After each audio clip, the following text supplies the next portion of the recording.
The history of development of HRM as a field is very interesting. The journey started when the Industrial Revolution took place in England in the 19th century. At that time, working conditions in the factories were very bad, but some employers started providing workplace facilities such as lunchrooms, medical care, and housing. Employers created a position known as welfare officer. The welfare officer was dedicated for dealing with issues of the employees. This first phase of the history is known as the welfare movement. The next phase is known as the scientific management movement. Scientific management theory was developed by Frederick Taylor. The theory became popular in the 1880s and 1890s in the USA. Its main objective was improving labor productivity.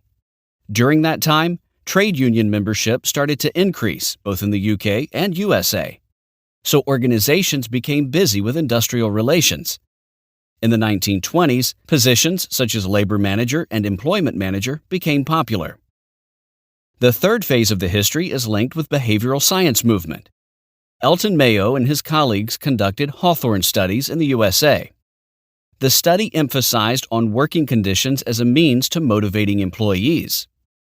During 1960s and 1970s, new regulations provided different rights for employees in US and Europe. During this time, the job title personnel officer became common. Business discipline of personnel management, or PM in short, also became popular. During the 1960s and 1970s, the terms PM and HRM both largely coexisted. But in the 1980s, there was a move from PM to HRM. This is the fourth phase in the history, when the term human resource management was strongly established. The recession of the 1980s led to a focus on productivity. Rapid technological development took place. There was a significant growth in the service sector. This brought about a decline in trade union membership.